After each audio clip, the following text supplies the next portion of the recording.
Everyone, तो बेटा हम पढ़ रहे हैं मॉलिक्यूलर बेसिस ऑफ इनहेरिटेंस और आज की वीडियो में हम पढ़ेंगे म्यूटेशंस एंड जेनेटिक कोड। और ये दोनों ही चीजें हम पहले पढ़ चुके हैं। म्यूटेशंस हमने पढ़ा है principles of inheritance and variations में और जेनेटिक कोड हमने पढ़ा था प्रीवियस वीडियो में। अब बस हम इन्हें रिलेट करके समझ लेते हैं, तो इसको हम सिर्फ एनसीईआरटी से पढ़ेंगे, ठीक है। So let's start the topic mutations and genetic code. The relationships between genes and DNA are best understood by mutation studies. You have studied about mutation and its effect in chapter 4. Effects of large deletions and rearrangements in a segment of DNA are easy to comprehend. It may result in loss or gain of a gene and so a function. The effect of point mutations will be explained here. A classical example of point mutation is the change of single base pair in the gene for beta globin chain that results in the change of amino acid residue glutamate to valine. तो अब तक आपको आ जाना चाहिए दिमाग में कि यहाँ पे किसकी बात हो रही है, सिकल सेल एनीमिया की। It results into a disease condition called as sickle cell anemia. उसके सारे symptoms और effects आपको याद आ जाने चाहिए। Effect of point mutations that inserts or deletes a base in structural gene can be better understood by following simple example.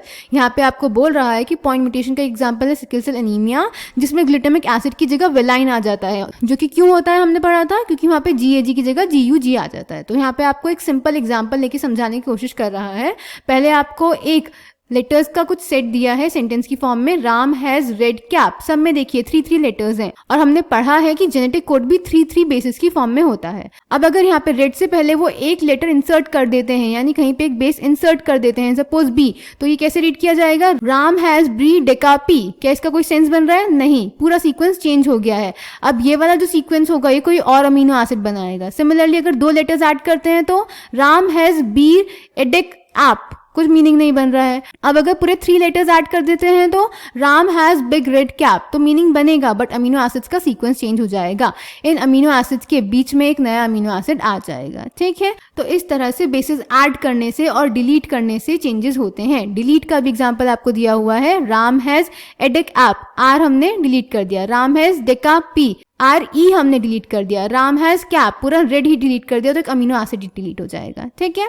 So the conclusion from the above exercise is very obvious. Insertion or deletion of 1 or 2 bases changes the reading frame from the point of insertion or deletion.